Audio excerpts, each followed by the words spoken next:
말씀은 신약의 마태복음 5장입니다. 마태복음 5장 1절부터 3절까지의 말씀 이렇게 적겠습니다. 신약의 마태복음 5장 1절부터 3절까지의 말씀만 같이 보도록 하겠습니다. 10절 말씀인데 같이 한 목소리로 읽겠습니다. 시작. 예수께서 무리를 보시고 산에 올라가 앉으시니 제자들이 나오는지라 입을 열어 가르쳐 이르시되 심령이 가난한 자는 복이 있나니 천국이 그들의 것이므로. 네, 할렐루야. 오늘 하나님의 은혜가 우리 삶을 인도하실 줄 믿습니다. 어제까지 우리는 예수님께서 공생의 기간 중에 하셨던 대표적인 사역 세 가지가 무엇인지 살펴봤죠. 첫 번째는 예수님의 가르치심이었습니다. 그런 다음에 예수님의 전파하심이 두 번째로, 세 번째는요 예수님의 고치심이었습니다. 이와 같은 우리 삶의 실제적인 삶의 현장의 실제적인 문제들로부터 우리 영혼의 문제에 이르기까지 우리 전적인 삶을 다루시기를 원하십니다. 그게 예수님의 사역이었다. 우리가 생각해 보았는데요. 자, 이제 그런 예수님의 공생애를 이제 본격적으로 마태가 5장에서부터 기록해 나가기 시작하는데, 이 예수님의 세 가지 사역이 본격적으로 어떤 모습으로 나타나는지가 이제 5장부터 이어지게 됩니다.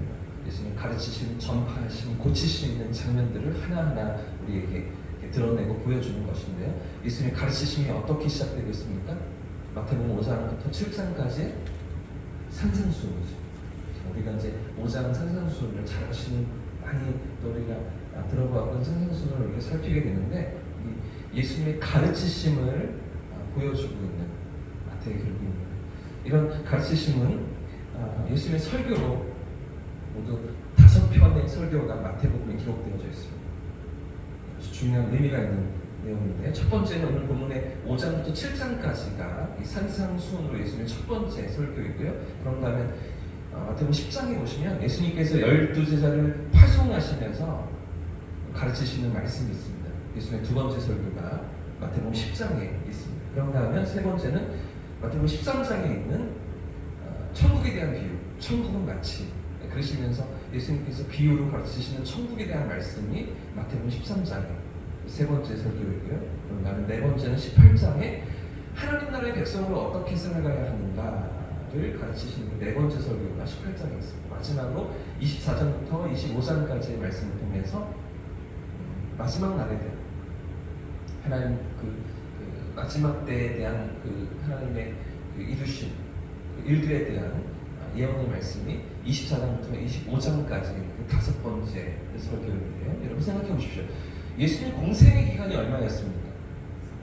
3년 반이었죠. 3년이라고 쉽게 얘기하면 3년 반의 시간들 동안 예수님께서 제자들과 함께 다니시면서 같이 주무시고, 같이 생활하시고, 같이 말씀을 나누시고, 기적을 나타내시고, 하나님 나라의 비유로 모든 것들을 가르치시고 드러내시는데, 여러분 그 3년 반의 공생의 기간 동안 예수님의 설교가 이 5편만 있었을까요? 지금 제가 말씀드린 5편의 설교만 그렇게 제자들에게, 또 무리들에게 가르치셨겠습니까? 그렇지 않죠? 훨씬 더 많이 있었겠죠? 그래서 예수님의 같은 생애를 가르치고 예수님의 같은 사역을 기록하는 사복음서인데도 불구하고 약간씩 차이가 있잖아요. 마태복음에 기록되어 있는가 하면 마가복음에 없고, 마가복음에 있는가 하면 누가복음에 없고, 이런 것들이 있잖아요. 그러니까 예수님의 더 많은 사역들이 있었고, 훨씬 더 많은 예수님의 가르침들이 있었는데도 불구하고 그 중에 다 기록할 수가 없었기 때문에 마태가 주목하는 사건이 있는가 하면 마가가 기록하는, 또 주목하는 사건이, 누가가 주목하는 사건들이 있는 것 아니겠습니까? 네, 여러분, 그런데도 왜 마태가 이 복음서에, 마태 자신이 기록한 복음서에 예수님의 설교를 5편만 그렇게 모은 것일까요? 왜 그 많은 예수님의 가르치신 들 중에서도 5개를 선점하여서 보도하고 있는 것입니까? 그 이유는 우리가 마태복음 시작하면서 생각해 보았던 이유와 연결되어 있습니다. 이 마태가 이 복음서를 기록하면서 누구를 첫 대상으로 해서 이 복음서를 기록했다고요? 유대인들이었죠. 그리고 구약을 잘 알고 있던 유대인들이었습니다. 그래서 마태는 계속해서 예수님의 족보도, 또 베들레헴의 나심도, 애굽으로 피신하셨던 사건도, 또 심지어 나사렛이라는 동네로 오셔서 다시 사시는 모든 일들을 다 무엇과 연결하고 있었습니까? 구약의 예언과 연결하고 있었잖아요. 그죠? 유대인들이 그 말씀을 듣는 첫 대상으로 염두에 두었기 때문에 모든 예수님의 일들이 다 구약의 성취였음을 마태는 강조하고 있었습니다. 자, 그럼 여러분 보십시오. 마태가 이제 전달하려고 하는 예수님의 첫 번째 사역, 예수님의 가르치심에 대해서 이야기를 시작하고 있는데, 그런데 마태복음에 기록된 예수님의 설교가 모두 몇 편이라고요? 5편. 그럼 왜 5편일까요? 무엇이 생각나십니까? 왜 5편의 설교만 선점해서 우리에게 전달하고 있는 것일까요? 그 이유는 구약의 율법이 모세 오경으로 되어 있기 때문에, 모세 오경을 염두하고서 마태가 지금 예수님의 가르치심을 우리에게 전달하고 있는 것이죠. 당시 유대인들이 가장 소중하게 여겼던 모세 율법이 5권의 책으로 이루어졌기 때문에 창출, 레민, 신, 그죠?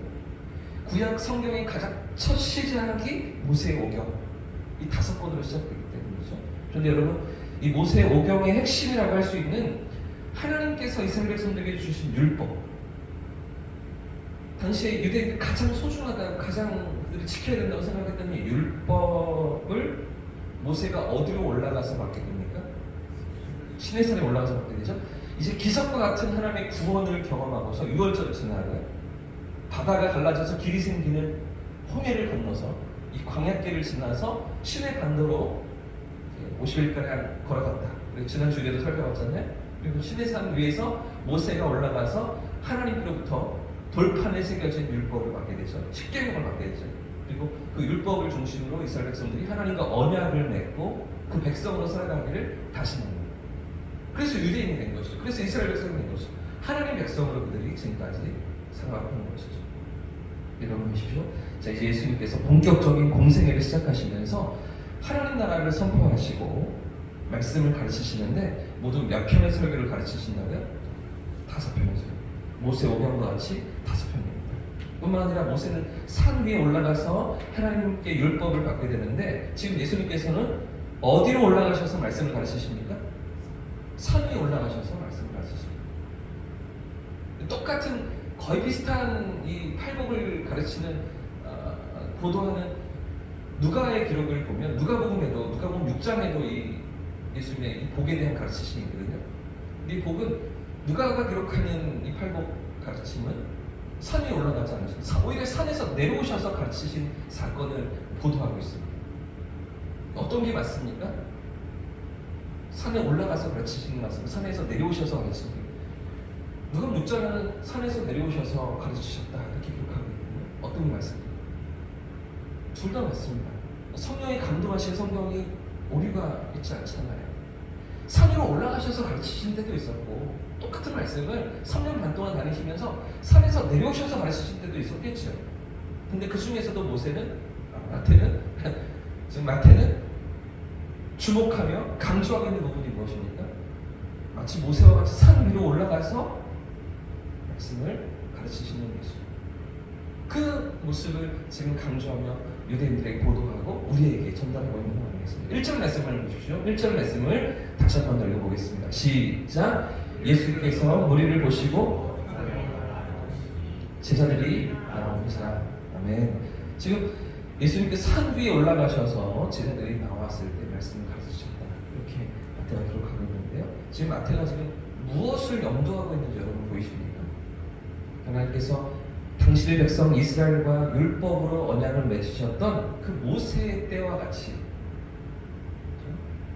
이제 예수님께서 하나님 나라의 백성들을 새롭게 세우시며 그 백성들을 불러 모아 새로운 하나님 나라를 시작하고 계심을 이야기하는 거죠. 그 율법을 통해서 이스라엘과 언약을 맺으시고 그 백성을 삼으셨던 것처럼 이제 예수님께서 그 산 위에서 말씀을 가르치시면서 새로운 백성들을 세우시고 새로운 하나님 나라를 이루어가고 계심을 마태는 이야기하고 있는 것이죠. 그래서 산 위에 시내산에 졌처럼 산 위로 오르셔서 모세 오경처럼 5편의 설교로 하나님의 말씀을 가르치고 계심을 마태가 강조하고 있는 것입니다. 그러니까 여러분, 다른 복음서도 마찬가지지만 이 마태복음이 그냥 생각나는 대로, 그저 흘러가는 대로 기록되고 있는 게 아닙니다. 아주 정교하게 아주 치밀하게 어떤 의도와 목적을 가지고서 독자들에게 향하고 있음을 우리가 확인할 수가 있는데요. 그도 그럴 것이 계속해서 지금 이제 5장을 시작하고 있는데 앞에 넉 장만 생각해봐도 그렇죠. 지금 가르치심과 전파심, 고치심의 얘기를 하려고 그 예수님의 세 가지 사역을 언급하면서 정리해놓고 그렇고 나서 또 이제 예수님의 사역을 하나하나 보여주고 있는 마태가 아니겠습니까? 그 전에도 이미 구약의 예언들을 끊임없이 언급하고 인용하면서 그 예언이 성취되고 하나님의 약속이 이루어지고 있음을 우리에게 말하고 있는 마태라는 것이죠. 여러분, 그도 그럴 것이 이 책의 저자 마태의 직업이 무엇이었습니까? 세리였잖아요. 세리. 백성들의 세금을 걷어다가 로마에 바쳐야 하는 그런 직업을 가졌던 세리였죠. 그래서 마태복음 10장 3절 말씀해 보시면 마태복음 10장에 12제자 이름이 쭉 나열되는데 그런데 다른 제자들의 이름은 그냥 이름만 기록하거든요. 근데 보십시오. 들어보십시오. 마태복음 10장 2절과 3절 말씀입니다. 제가 읽어보겠습니다. 12사도의 이름은 이러하니 베드로라는 시몬을 비롯하여 그의 형제 안드레와 세베의 아들 야고보와 그의 형제 요한, 빌립과 바돌로메, 도마와 세리, 마태, 알페오의 아들 야고보와 다데오. 그러면서 이어집니다. 마태의 직업이 세리였음을 분명히 드러내고 있죠. 자, 그런데 이렇게 기록하고 있는 사람이 누굽니까?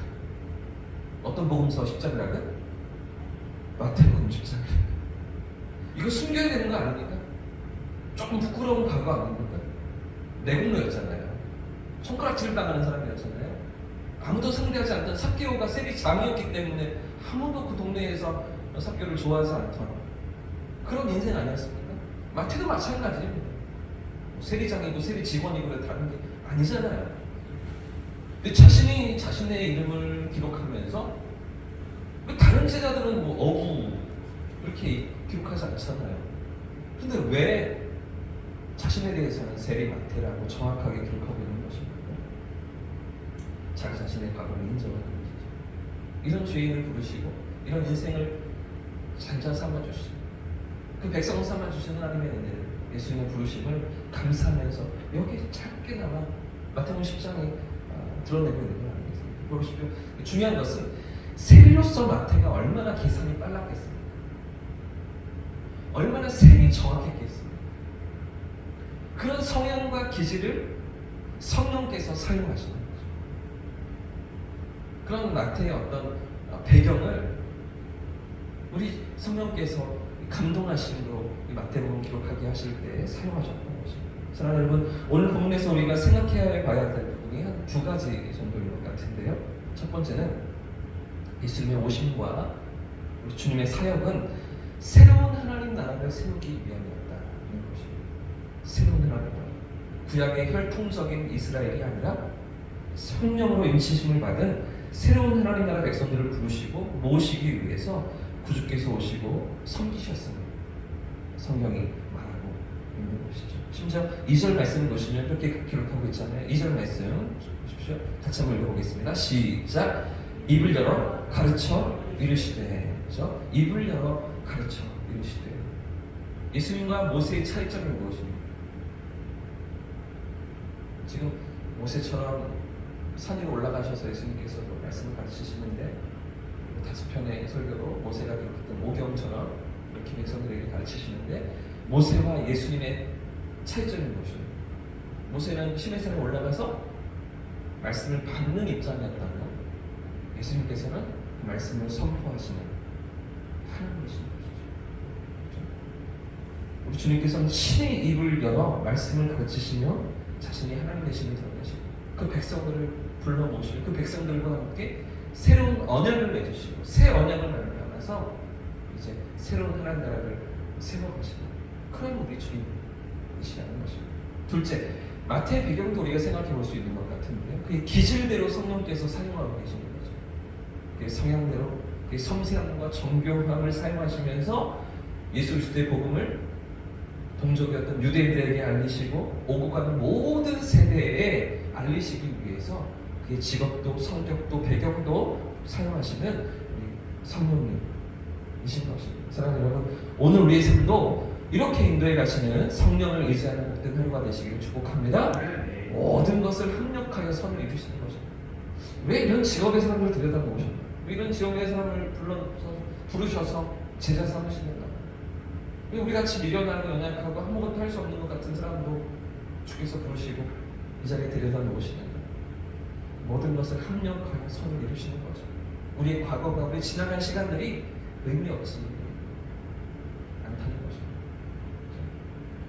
우리의 모든 그 발걸음을 통해서 주님의 인도하심이 있었고 주님의 계획하신 바가 있어요. 그것들을 통하여서 오늘 우리의 삶을 사용하시고 우리를 통해서도 새로운 하나님의 나라를 여전히 이루어 가시는 하나님의 백성들을 불러 모으시는 그 일에 우리를 쓰시기 원하셔서 오늘 부르시고 계심을 우리가 기억하며 합력하여 선을 이루시는 거예요. 오늘도 그 나라의 백성들을 불러 모으시는 그 자리에 우리가 서 있는 줄 알고 하나님의 인도하심을 겸손히 따라가는 성령의 인도하심 앞에 깨어있는 복된 하루가 되시기를 예수님 이름으로 축복합니다.